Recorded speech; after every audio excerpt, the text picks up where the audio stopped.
My lord বলতে খুব ভালো পারি, কেন শিক্ষা ক্ষেত্রে যদি আমরা পিছিয়ে যাই সারা জাতি পিছিয়ে যাবে। বাজেট সম্পর্কে আমার খুব ভালো ধারণা নাই। একটা জিনিস আমি খুব ভালো পারি, আপনি যেটা ভালো জানেন, যে মাইলট বলতে খুব ভালো পারি।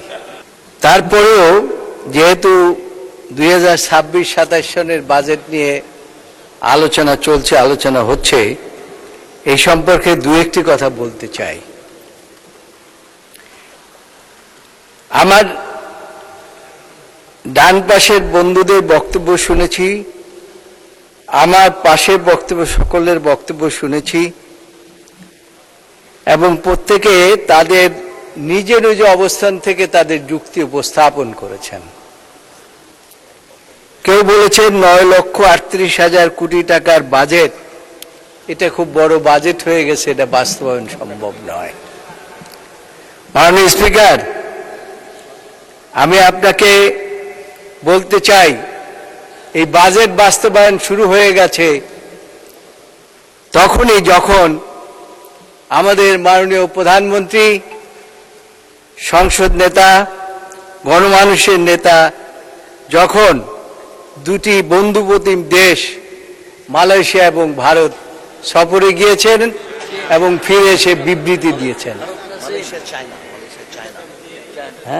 মালয়েশিয়া এবং চায়না, এই দুইটি অঞ্চল বাংলাদেশের অকৃত্রিম বন্ধু, এবং সেখানে তিনি গিয়ে এসে আজকে যে বিবৃতি দিয়েছেন, সেই বিবৃতি প্রমাণ করে যে বাজেটের বাস্তবায়ন শুরু হয়ে গিয়েছে। আমাদের অর্থমন্ত্রী বাজেট দেওয়ার পূর্বে সর্বশ্রেণী পেশার মানুষ একটা ভীত সন্ত্রস্ত অবস্থার মধ্যে ছিল।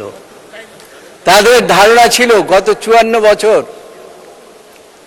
যেভাবে বাজেট হয়েছে, এইবারও বোধহয় সেই রকমই বাজেট হবে।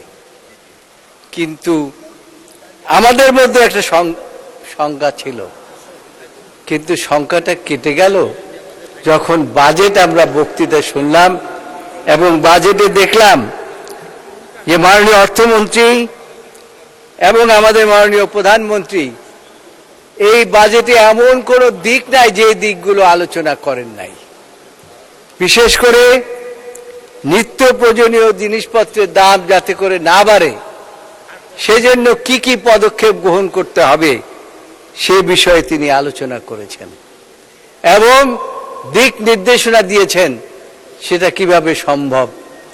আমরা চিন্তাও করি নাই যে 61টা পণ্য, নিত্য প্রয়োজনীয় দ্রব্য, তার মূল্য কিভাবে কমাতে হবে সেটাও তিনি তার বাজেট বক্তৃতায় আলাপ আলোচনা করেছেন এবং নির্দেশনা দিয়েছেন।